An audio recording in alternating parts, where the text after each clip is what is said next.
Salut les roommates, mon blast c'est Félix, vous êtes dans la Wargame Room, et avant de se lancer dans notre marathon d'apprentissage de Warhammer 40 000, on va revenir sur les changements majeurs qui sont arrivés avec cette V10. J'ai essayé de structurer un petit peu ma vidéo histoire de pas partir dans tous les sens, et pour ça donc j'ai fait 5 grandes familles. Donc on va d'abord aborder ce qui se passe en dehors du jeu et de façon plus globale, ensuite il y aura la phase de commandement, puis la phase de mouvement, la phase de tir, et pour terminer, phase de charge et de combat en même temps. Si toutefois vous notez d'autres changements qui pour vous sont majeurs, n'hésitez pas à me les noter en commentaire. Je me ferai un plaisir d'échanger avec vous à ce sujet-là, parce que là, il y a quand même beaucoup de choses à dire. Et d'ailleurs, n'hésitez pas à venir sur Twitch pour qu'on en parle en direct les lundis soirs.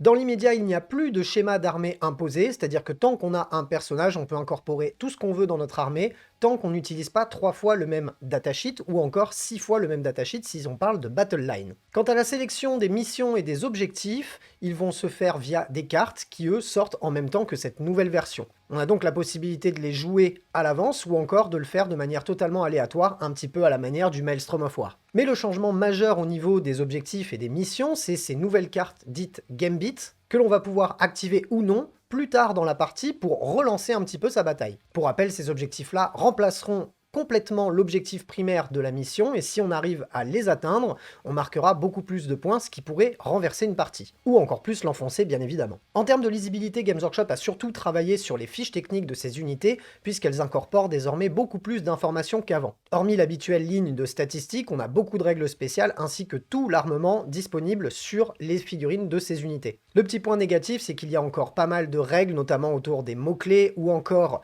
les règles d'armes, qui ont énormément changé, qui ne sont pas présents donc sur les datasheets et sur les cartes, donc on va quand même encore aller devoir chercher des petites règles ailleurs. Les règles des décors ont largement été simplifiées elles aussi, puisque désormais il n'existe qu'un seul couvert possible, c'est-à-dire un +1 à la sauvegarde.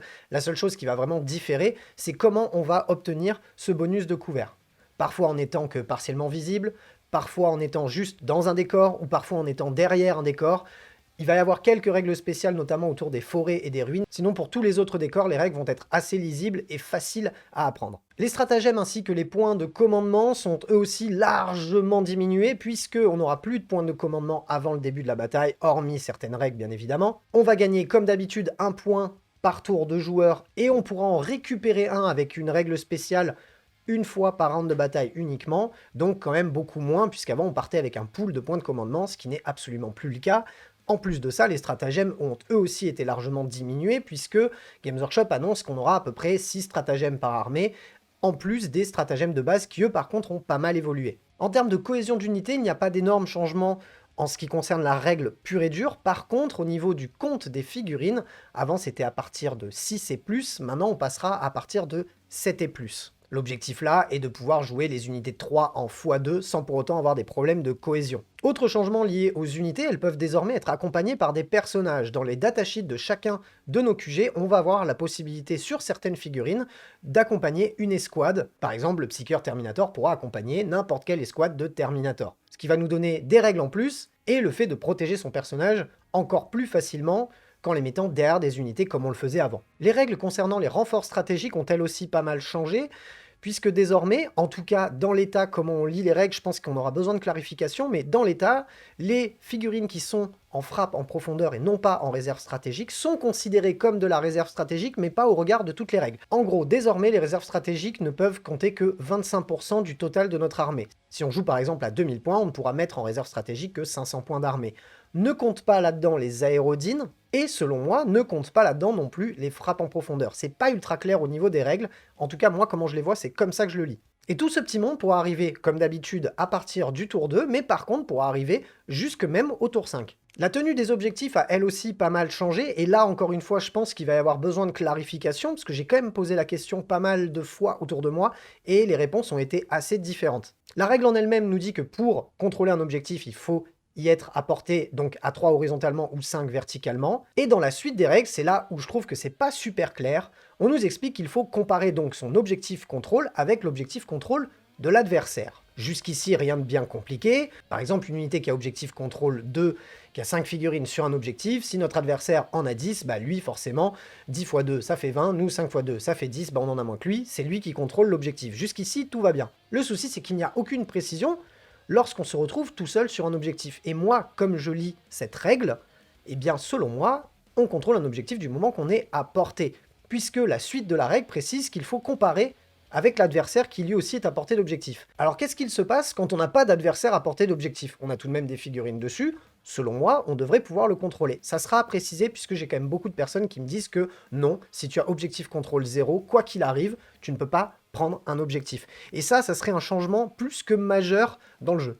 Et pour terminer sur le global, la phase psy a littéralement disparu, mais vraiment de manière genre c'est mort et enterré puisqu'il n'y a aucune précision sur les règles quant aux armes psychiques, puisque désormais, les capacités psychiques, qu'elles soient offensives, défensives ou même que ce soit des règles passives, sont directement incluses au profil des figurines. Ce qui est pas mal pour certains sorts, puisque désormais on a limite pas besoin de jeter de dés, et en plus de ça, on ne peut pas se les faire contrecarrer. Par contre, pour tout ce qui est sorts offensifs, donc qui sont directement dans les profils des armes, on a simplement une mention psychique en mot-clé dans les armes. Par contre, ce mot-clé n'a absolument pas été expliqué dans le livre de règles. Donc on sait qu'ils infligent donc des dégâts psychiques, mais comme on les lit, apparemment les dégâts psychiques ne sont absolument plus des blessures mortelles, hormis si c'est précisé par une règle d'arme ou une capacité spéciale. Là, on est clairement sur un des changements majeurs de la version, la phase de psy a complètement disparu, et pour les armées comme les Thousand Sons ou les Grey Knights, il va falloir complètement revoir son jeu. Et avant d'aller plus loin, si vous aimez mon contenu, je vous invite à vous abonner à la chaîne, à activer la cloche, à mettre le petit pouce bleu sous les vidéos et à rédiger votre plus beau commentaire. Si vous voulez interagir avec moi en direct, je vous invite à me rejoindre sur Twitch tous les lundis soirs à partir de 20h30, et si vous voulez aider le studio à continuer de créer du contenu, je vous invite à vous rendre sur les plateformes de financement participatif ou encore à commander vos figurines chez Myobi Place. En ce qui concerne la phase de commandement, hormis le fait de récupérer des points de commandement et d'appliquer certaines auras ou certains ordres ou certaines capacités spéciales, jusqu'ici rien de nouveau, le gros changement de cette règle, c'est le test d'ébranlement. Puisque désormais il n'y a plus de phase de morale à la fin des tours, on va pendant la phase de commandement devoir effectuer un test. Basé sur une caractéristique qui a changé, le commandement aujourd'hui n'est plus ce qu'il était avant, on a simplement un commandement avec un chiffre, avec un plus derrière, et lorsqu'on va faire son test, il faudra donc faire égal ou plus que la valeur indiquée dans les datasheets pour pouvoir le réussir. Et pour faire ce test, on va devoir avoir perdu plus de la moitié de notre effectif. Que ça soit un effectif en unité figurine, ou que ça soit notre nombre de points de vie, par exemple sur les chars ou les personnages uniques. Et lorsqu'on va rater ce test, on va passer à objectif contrôle 0, on ne pourra plus être la cible d'un stratagème, et on ne pourra pas battre en retraite, hormis en effectuant un autre test qui lui nous fera perdre des figurines. On est clairement sur le deuxième changement, je dirais même peut-être le premier, enfin le plus important de la version, puisque désormais le moral ne nous fait plus vraiment perdre de figurines, par contre on va perdre beaucoup de capacités. Et on voit déjà qu'il y a énormément de règles qui agissent sur les Battle Shock tests, donc on peut déjà se dire que ça va être quelque chose de très important à Warhammer 40 000 en V10. Et pour la phase de mouvement, là on est sur des changements qui sont peut-être un petit peu moins perceptibles au début, mais qui sont quand même très importants. Par exemple, lorsqu'on va se déplacer à sa phase de mouvement, on va pouvoir traverser nos propres unités, hormis les monstres et les véhicules. Ça, je trouve que c'est très bien parce que souvent, on se dit, allez, je vais déplacer telle unité, et en fait, on se rend compte qu'on a barré la route à une autre, et c'est débile parce qu'en fait, comme on fait ces mouvements tous en même temps, bah, on aurait simplement déplacé l'autre unité avant et on aurait réussi à le faire. Bon, généralement, votre adversaire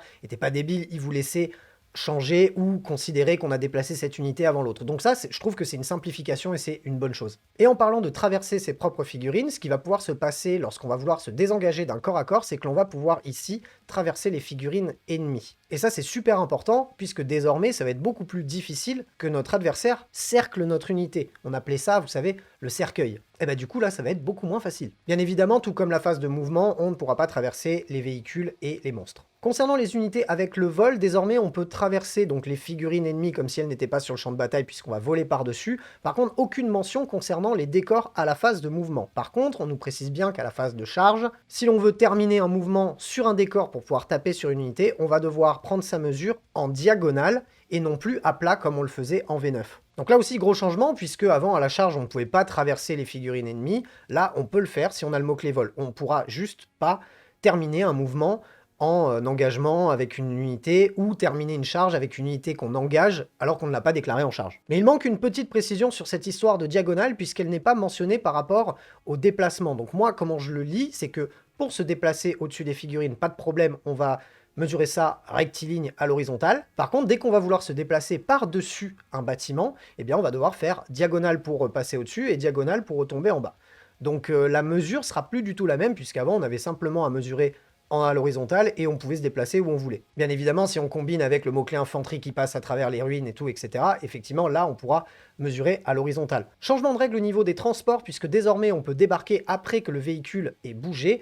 Par contre, on ne pourra pas faire de mouvements supplémentaires avec notre unité et on n'aura pas le droit de déclarer de charge, hormis avec certaines règles spéciales. Et si le véhicule ne s'est pas déplacé, là, on va pouvoir débarquer, effectuer ses mouvements et faire comme on veut. Donc c'est pas mal, ça peut nous permettre de gagner petite distance en plus si on utilise le mouvement de notre véhicule pour pouvoir débarquer et tirer sur une unité. En plus, ça paraît logique, donc plutôt cool, je trouve qu'ils aient revu un petit peu cette règle. Ça rend les transports un petit peu plus stratégiques et du moins un peu plus jouables, du moins différemment que comme on les jouait avant. Les unités aérodines ont elles aussi eu pas mal de changements, puisque j'ai l'impression que Games Workshop galère un petit peu sur l'équilibrage de ces aérodines, tout comme les grosses figurines d'ailleurs. Donc là, en V10, on va devoir déclarer à l'avance de notre bataille si notre figurine aérodine sera en vol stationnaire ou à pleine vitesse. Et dans le cas où on est stationnaire, notre mouvement sera capé à 20 pas, mais on pourra déployer notre figurine directement sur la table pendant la phase de déploiement. Et si on décide de la jouer comme ça, notre figurine va perdre complètement le mot-clé aérodine et toutes les règles spé qui vont avec. Pour les autres, si on a envie de les déclarer en full vitesse, eh bien, comme en fin de V9, on va devoir les mettre en renfort stratégique et les faire arriver à partir du tour 2. Petit changement sur les déplacements et autres, les unités aérodines ne peuvent plus faire d'advance et ne peuvent plus déclarer de charge du tout. Par contre, si elles sont engagées au corps à corps avec une unité qui a le vol, elle aura le droit de rebiffer, mais en gros, ça sera notre adversaire qui nous sera rentré dedans obligatoirement. Bon, quelque part, ça paraît logique quand t'as un avion, si tu charges, tu te crashes. Donc, ça paraît logique. Peut-être pas pour le Heldrake et pour la Harpie, mais en tout cas pour les avions, pour moi, ça paraît un petit peu logique. Pour ce qui concerne par contre le mouvement, on va pouvoir donc les déplacer droit devant et faire un mouvement pivot de jusqu'à 90 degrés après avoir effectué les mouvements. Donc pas de mouvement pivot avant de se déplacer. Il faudra bien prévoir le tour suivant pour que notre avion soit dans le bon sens.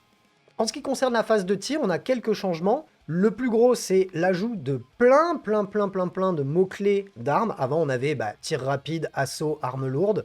Ça s'arrêtait là. Désormais, on a plus d'une vingtaine, il me semble, de mots-clés qui donnent des règles spéciales à nos armes. Chaque figurine peut tirer avec toutes ses armes, hormis si elle utilise un pistolet. Si elle utilise un pistolet, elle n'aura pas le droit d'utiliser ses autres armes. Traduction de cette règle, c'est en gros pour justifier le fait de pouvoir faire nos sorts psychiques offensifs en même temps qu'utiliser une arme de tir. Sinon, ça aurait été vraiment ballot pour les psycheurs, puisque ça voudrait dire qu'on n'utiliserait que notre pouvoir psy à la phase de tir et qu'on n'aurait pas le droit, par exemple, d'utiliser son Stormbolter. Donc pas d'énormes changements, c'est vraiment, je pense, orienté vraiment pour ça, puisque les véhicules pouvaient déjà tirer avec toutes leurs armes. En tout cas, c'est bien qu'il y ait eu cette précision, surtout pour les armes psychiques. Et l'autre changement, qui n'est pas des moindres, c'est le fait de pouvoir tirer sur un monstre et un véhicule qui est engagé au corps à corps. C'est-à-dire que si une de nos unités qui n'est pas engagée avec le monstre et le véhicule veut tirer dessus, elle va pouvoir le faire, sauf qu'elle aura un malus de -1 pour toucher ce véhicule ou ce monstre. Et d'ailleurs, véhicules et monstres, désormais, peuvent tirer dans les corps à corps,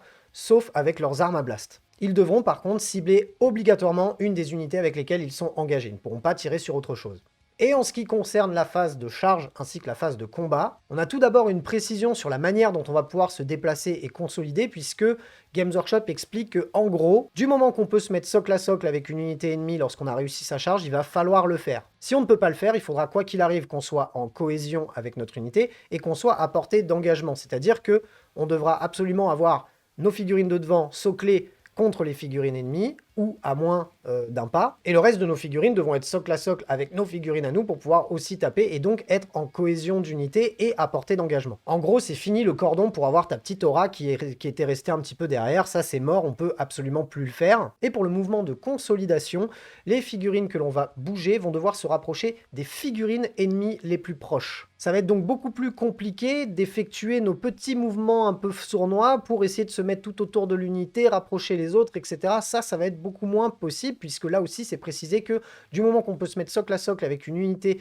ennemie, il faut le faire. Et bien évidemment, si c'est impossible de rester en cohésion ou d'être encore à portée d'engagement de l'unité ennemie, on n'aura pas le droit tout simplement de faire de mouvements de consolidation. Et pour terminer, une règle qui avait été très compliqué à assimiler, puisqu'en plus il y avait plusieurs façons de l'interpréter selon le mode de jeu dans lequel on était, c'est cette histoire de fight first, fight last, combattre en premier, combattre en dernier. Il semblerait qu'il n'y ait plus, en tout cas à l'instant T, de capacité spéciale de toi tu tapes en dernier. À la place de ça, on a la règle de tape en premier, qui est, on va dire, universelle, puisqu'on nous explique que maintenant, à la phase de combat, on va commencer d'abord par les unités qui vont avoir la capacité tape en premier. Cette capacité peut être directement dans certaines datasheets de figurines, ou sinon, cette capacité devient active du moment que l'on a déclaré un mouvement de charge. Donc dans la logique des choses, à la phase de combat, on commence par les unités qui auront chargé. Et ensuite, les autres unités qui, elles, n'ont pas la capacité Fight First vont pouvoir s'activer. Mais on nous précise qu'on activera d'abord le joueur dont ce n'est pas le tour. D'ailleurs, faites bien attention, si vous lisez la version française, elle est complètement mauvaise, puisque quand on regarde l'anglais, on est bien sur le joueur dont ce n'est pas le tour. Ce qui veut dire que si on a une capacité équivalente, donc de combattre en premier directement sur une datasheet de nos figurines, et qu'on est chargé par une unité ennemie, alors on va pouvoir s'activer avant l'unité qui a chargé. Donc là aussi, on est sur un changement qui n'est pas des moindres et qui est surtout, avant tout, je pense, une grosse clarification pour éviter de s'emmêler les pinceaux entre les frappes en premier et frappes en dernier. Donc au premier abord, on a l'impression qu'on était simplement sur une version un petit peu améliorée de la V9, mais quand on commence à lister un petit peu tous les changements, et il y en a d'autres, là je vous fais vraiment ça dans les grandes lignes, on se rend compte que notre manière de jouer, je pense, va être totalement différente. Notamment pour ce qui est du contrôle des objectifs, de la construction de nos armées, des stratagèmes qui désormais sont clairement plus des aptitudes que l'on va utiliser en réaction aux joueurs, et bien évidemment tous ces petits changements à droite à gauche qui font que désormais on va plus du tout jouer de la même manière, notamment je pense pour les armées de corps à corps, qui vont avoir un gameplay pas mal différent. Je pense avoir fait le tour des changements majeurs que j'ai pu constater dans cette version de Warhammer 40 000 V10. Maintenant, il va falloir playtester pour voir un petit peu comment ça se comporte sur le champ de bataille. Maintenant, j'attends quelques clarifications au niveau de certaines règles, mais bon, on a l'habitude, Games Workshop sort régulièrement des facs après la sortie d'un bouquin, voire des fois avant, donc on devrait rapidement avoir ces clarifications. J'espère que cette vidéo vous a plu. Si c'est le cas, on met un petit pouce bleu. Si vous avez regardé cette vidéo jusqu'à la fin, je vous remercie, ça fait plaisir pour le watch time, c'est super important. On se retrouve très bientôt pour plein d'autres vidéos. D'ici là, prenez soin de vous. Salut les roommates.